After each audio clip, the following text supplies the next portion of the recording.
Hello. So I have to follow a man who sailed across the Atlantic Ocean. Great. I slightly tweaked last week.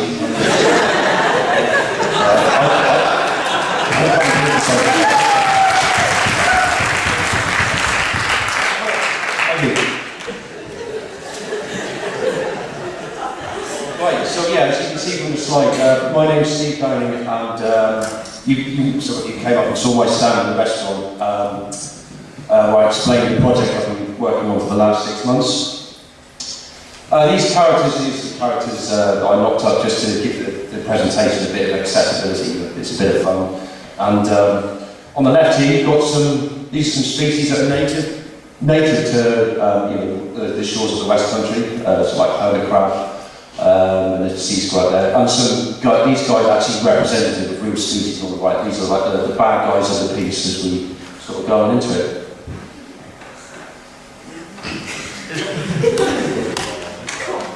Here we go, brilliant. So now, you probably recognise this place. If you don't, you're probably in the wrong building. The doors are there. So that's your Falmouth, and that is what, for a lot of us is home. And we would be surprised if one of these turned up. And just before the fight or flight reflex kicked in, I'm hoping you choose flight, by the way, for your own safety. It might occur to you that that's a peculiar species to turn up on the streets of Falmouth. And it would be. And we define a non-native species as a community that's, until a certain point in time, simply wasn't there. And then when it turns up and it establishes itself as a community, then that's what we refer to as a non-native species. And there's another differentiation within non-native species, what we call invasive species. And not all non-native species are bad. They might go on perfectly well with the communities that they establish themselves in. But there are those that make a nuisance of themselves. And one top left here is, well, that's a picture of an oyster. The other side of the oyster. And I've got it down here somewhere, if I just have my piece of paper. Yeah, 1979, there was a microorganism, something, obviously you can only see under a scope or what have you, that came up from California and started making a real nuisance of itself in oysters, which are obviously farmed because they've got commercial value. And did terrible things, wiped out vast tracts of the oyster industry, which has since recovered, but I think there's since been another outbreak. And this is an invasive species, not in Europe, but in South America. This is a mussel that's native to Southeast Asia. That came over in, let me just look at my notes. 91, that first arrived in South America. And these are components from a hydroelectric power station. You can obviously see all this stuff is found from this mussel that's just developed on these components.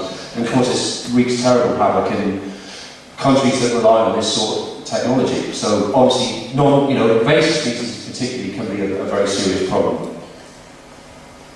And here's my first character then, this leathery sea squirt. Now, this is bringing the attention to species that we could expect to see turn up in the port areas of Falmouth.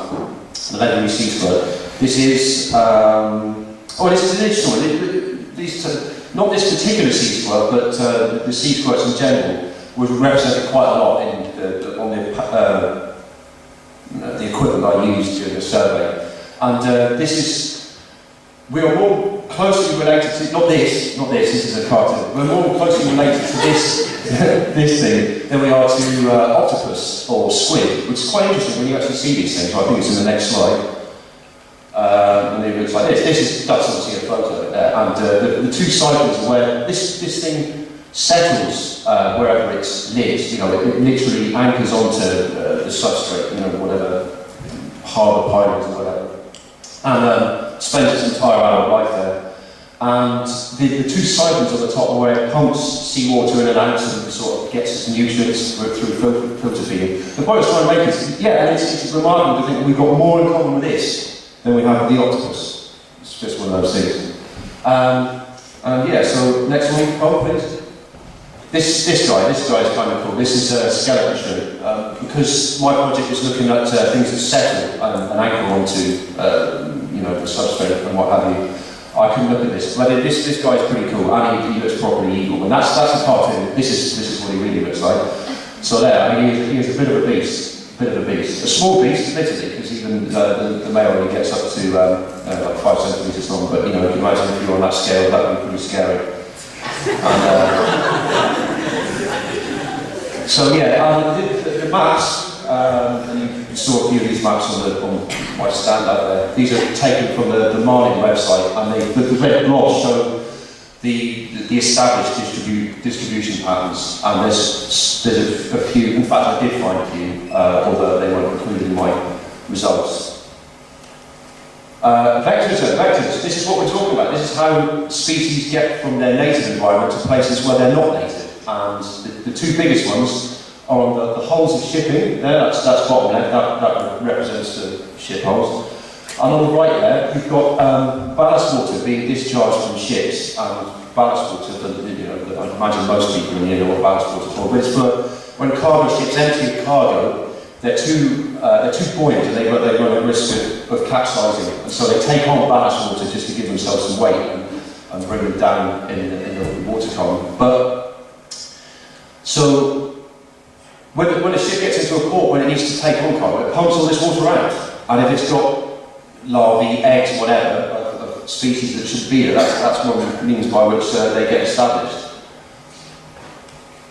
So yeah, anti-carpet. Anti-carpet is a way of keeping invasive species found on ship hulls to a minimum. And up until, I think it was 87, this stuff here, TBT, was used in the UK, it's tributyl tin. And this was, back in the day, this was a wonder chemical in terms of, compared to the stuff that came before, which was really nasty, lead-based stuff that was just lethal to everything. And this stuff came along, sort of, it was hailed as like an eco-wonder pen for keeping all these nasties at bay. But it turned out that it was getting into the water around major shipping areas, major harbour areas, and was causing problems for the living communities there. So that was banned in 87. And along came this more modern stuff, this copper-based paint, which I think some of the other have the efficiency of. And it is good, but it's not as indiscriminate as TBT, which basically nuked everything. And it's more eco-friendly, but not as good. So that means things like hull fouling as a vector for non-native species is more of a concern now than ever, which leads on to what I did for my project, which is this. This is where I did it. And this is the Falmouth area. You can see on the left there, I don't know if you see at the back, those are the pontoons, the Harbour Commission pontoons, how it works. The second one is Port Pendennis, that's quite a lot of yachts, a lot of big yachts. And the third place is the big A&P docks, where you get a lot of the commercial shipping.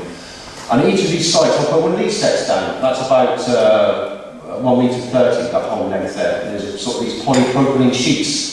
We left them in there for 6 or so months, and then whipped them up at the end. And there's one, in fact, that might stand, which is absolutely covered in sea squirts at the end of the run. So the whole idea was to see if, it's a fairly sort of arbitrary distinction, but I said that 2 and 3, the Port Pendennis and A&P docks they've got big ships, a lot of them use ballast water, there are ballast water discharges from them. They go further than the Harbour Commission yacht haven, so the ships are a lot smaller, they don't necessarily use ballast water. So 2 and 3 kind of separate, big ships, international, 1 small ships, domestic. And then I've compared the two to see if there's any difference in terms of the non-natives that turn up.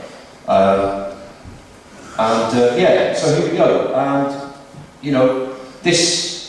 the next group of second years that will take on this project have got a big advantage in terms of I basically can start this from scratch, and I've come up against a lot of problems. In fact, there's been a load of compromising during this project, particularly with these panels have to be weighted down to keep them, at a certain place in the water, but the weights fell off, and so it took me months to get this. You wouldn't believe it for just a set of 5 panels hanging from a bar with some weight on it. It takes so long to get right, but it did. And by the time it was ready to go in, it was at the start of the second year, the next academic year, winter time, which is when the settlement rates on these panels is slow. and there are moments where you can't ID what's going on in these panels because it's too small. They're too small. They're too juvenile. You can't tell what it is. So the plan was to take photographs in the first few months, and then when the creatures were big enough to ID properly, you sort of apply that backwards to the photographs. But there is a problem with that in that the panels are actually covered with another species that make the photos unusable. So anyway, we came up with another way of using the panels again. Yeah, so these are the two non-natives that we found. This here, it looks like a plant. It isn't a plant. It's actually an animal, and animals are things that don't photosynthesize. They have to eat other things that photosynthesize, or other things that eat other things that photosynthesize. You get the idea. And this bottom right is a orange-tipped sea squirt, which is non-native. So that's your two non-natives that I found. So yeah, these are my results then. This one was kind of cool because we found, if you remember, the yacht haven I kind of arbitrarily said this is kind of different in the way it's used to port pendennis and A&P. And there was a significant difference in the distribution of this stuff, this peculiar moss animal, between the yacht haven small and port pendennis big, and yacht haven small and A&P big. And also, even cooler, the two big ones, A&P and port pendennis, there was no significant difference. So it seemed to suggest that was a factor that determines the settlement of this stuff. A few more slides. And then this kind of due result of it is a bit of a pain because again you've got no difference between port pendennis and A&P, the two big ones.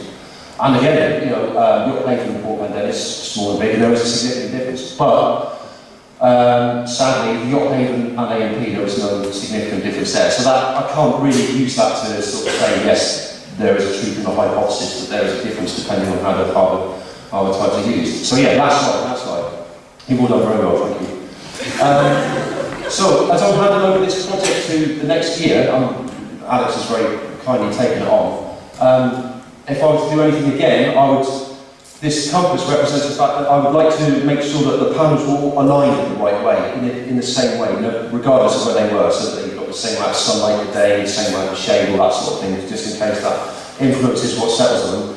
And yes, and to check, when I say the FHC pontoons weren't internationally used, I did see a few flags on the ships there from them foreign parts that they have now. So just check, and I would recommend to check that exactly how would you designate the yacht haven. Can you say it's entirely domestically used? Just if you're going to do comparison of harbour use types, be a bit more fastidious about establishing how they're used. And that's it. Thank you for listening.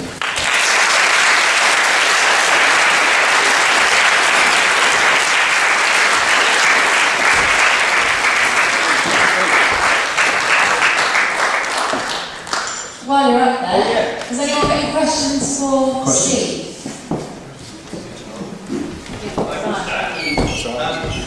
I didn't get Plymouth next year. Do you plan on taking this project to your final year dissertation? Probably not, mate. No, because if they'll let me, I'm planning on doing more sort of land-based modules. So if not, it's not a bad idea. I might do just that.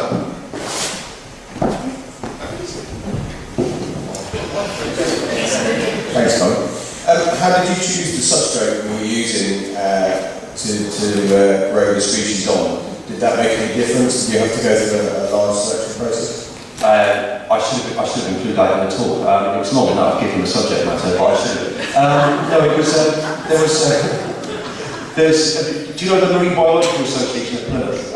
They've got I was going to say a base then, it's not really a base. They've got a facility on the Hoe, or the Bark, I always get the two mixed up. And anyway, they produced a method where I used these sort of polypropylene panels. And so pretty much, I don't want to say a cut and paste, because in the scientific trade you're supposed to, we use other methods. But I used that and then, yeah, so basically the panels themselves were religiously developed from their method. Oh, and sanded, I sanded them as well. like it's a key, See that Steve's traitorously going to go back to the land that he came from. I was going to ask you a nice question, but not now. Oh, well. Not now. Okay, you're trying to make a distinction between three different uses. They are very, very close together. There's water that moves connecting them. Yes. How could you even say they were different? I can do this one, I would microphone, so. No, I mean, the mere fact that there was a significant difference suggested something was different. Actually, no, that was sweet. I'll have to pass it on to next year to selection authority. I don't know. Well, we'll just have to look into things like larval dispersal rates and how far a larva can travel before it becomes before it becomes settled, before it dies. Thanks, Claire, for that one.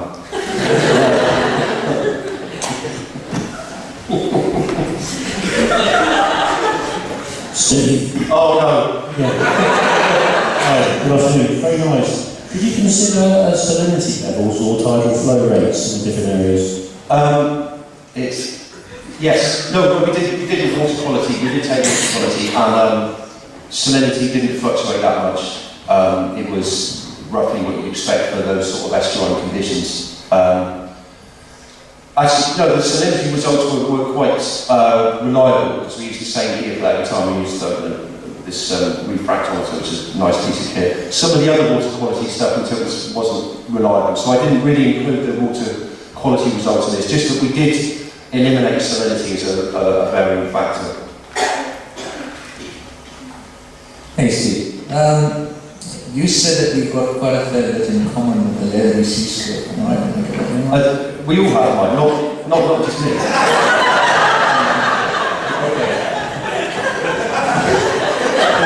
the whole race. Yeah. That was what I was confused about. What exactly do we have in common? In common, well, I guess, all living things are ultimately related. If you take a common ancestor idea as gospel, which is the kind of thing in science at the moment. But at this level, you might have heard us marine scientists bandying the word phylum around, which is an incredibly broad bracket of life. I mean, it's huge. The only one above that is kingdom, which takes in all the animals, or there's the kingdom that takes in all the plants, all the fungi, I should say fungi, maybe, given where I am. And so phylum is the next narrow definition down from the kingdom, but it's still huge. I mean, it takes in certainly all the vertebrates, and also a few things that are kind of got things that are a bit vertebrate-like. So we shouldn't be vastly surprised to find ourselves related to the sea squirts. But it is interesting to know that the octopuses, I'm not going into that again. Octopuses, right? They've got one in common with snails, they're mollusks. They're from the mollusk phylum. And so even though they've got things like eyes and brains and a developed nervous system, they're more distant from us than the sea squirt. I just think that's remarkable. Yeah. Did that answer the question? That was brilliant, thanks. Thank you. Oh, Mike anymore, sorry. Thank you very much. Round of applause.